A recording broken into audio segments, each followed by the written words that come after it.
New Superman number 15, Gene Lin Yang, and Brent Peoples writing. Oh, sorry, no. Gene Lin Yang writing and Brent Peoples Writing. on art. So that's, again, picked right up where the last one left off, where Harley and Croc and Deadshot showed up and used Kryptonite's sword to kill Emperor. Emperor Superman, yeah. I was going Oh, to I say can Prime tell there. I'm not reading this book because I'm like, what on earth are you talking about? Yeah.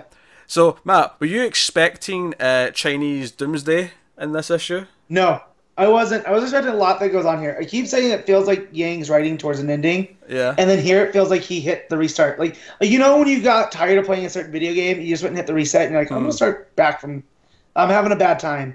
Although I don't think he was having a bad time. Oh yeah, I like But this the way issue a that this lot. issue, yeah, the way this issue ends, it completely resets everything. The way this issue So- ends feels like the biggest reveal he's had in the entire thing, because it's Yeah, like, because remember, what was his name? Fu On Yu, the sort of dodgy Yeah. Asian character from that old Detective Comics issue. So basically, the end of the issue is, I mean, obviously we're skipping around here, but I'll go back and talk about the other stuff.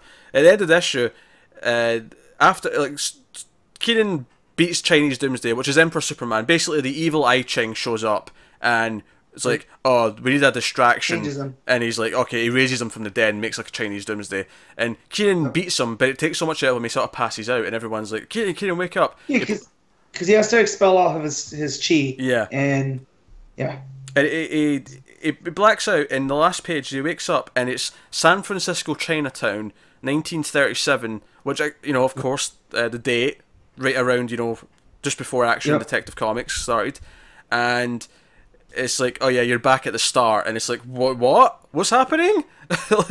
So I'm very intrigued. I'm very intrigued by the ending and where this is going.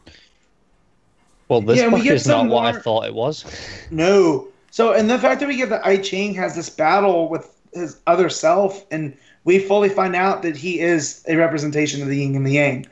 And we don't know exactly who was first, but we know that one's a manifestation of the other, and they're meant to balance each other out. Because that's what the yin and yang Yeah, and symbolizes. the evil white one seemingly defeats the regular dark one for now. Yep. It seems to be in control just now.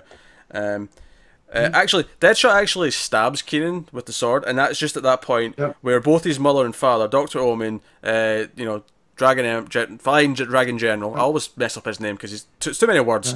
Them and the Justice League of China all swoop in to help save the day, and to be fair, they do. And there's some fun stuff. We get that big double page spread. They've evacuated Keenan, but the rest of the Justice League of China are you see Avery speeding around, and you see Batman and Wonder Woman doing their thing. It's good stuff, and there's even some fun things. I think actually there's a moment later on when Keenan comes back to the battle where I think Bakshi looks the most Batman he's ever looked, because the cape completely covers him. So it just looks like Batman standing there with a sort of chubbier face, and I thought, oh, that's kind of cool. It feels like he's becoming more like Batman as time goes on. He's really harnessing it, and it kind of ties into how when Keenan comes back down, one of the Great Ten says, "Yeah, get away from our Superman," or maybe it's earlier when he jumps in to help him. It's after Deadshot's attacked him. But it's like, did you hear what he just said? He called me China's Superman. Yeah, this is fun stuff. Yeah, we also get into the parents about how this has always been who his mom was, and that she was trying to get in with Keenan's dad and the brother because she felt like their way of doing things was always wrong. Yeah, and that she was going to fix it. They were But she really, ended up actually falling for him for a little bit. they were related to this group that she was trying to infiltrate, and she then faked her death, and the point of that was to sort of scare them out of doing what they were doing.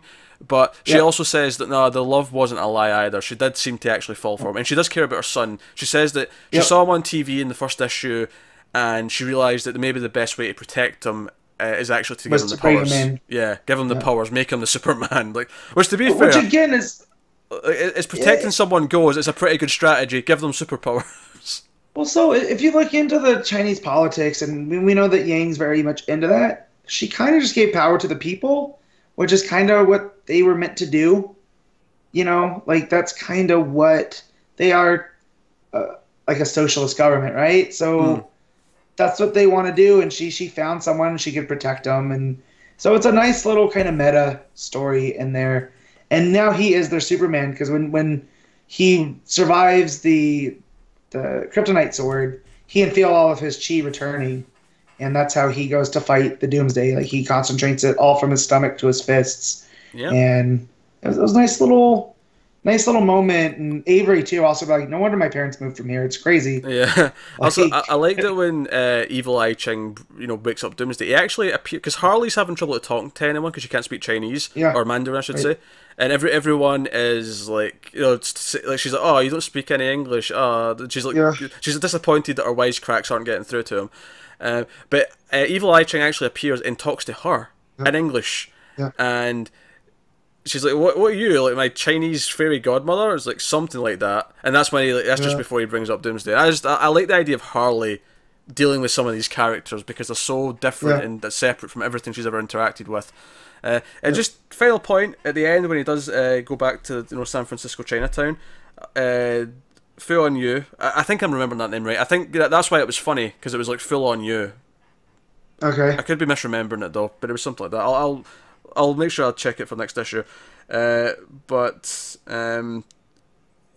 Oh, by the way, it's not I Ching, it's I Ching. One of our regulars has commented on the last 2 issues we discussed on this, correcting our pronunciation, and I said, I promise I'll remember next time, and I haven't been. I Ching. I Ching. It's pronounced I Ching. Alright. There you go. We kind of learned. Cool. I Ching. Only took 15 issues, but good. Yeah. Anyway, so just the last thing he says is, and I am the very beginning.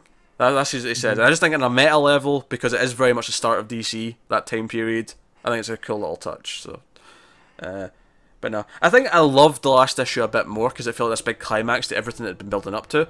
But this was a solid kind of like transition into this new crazy thing, whatever we're doing.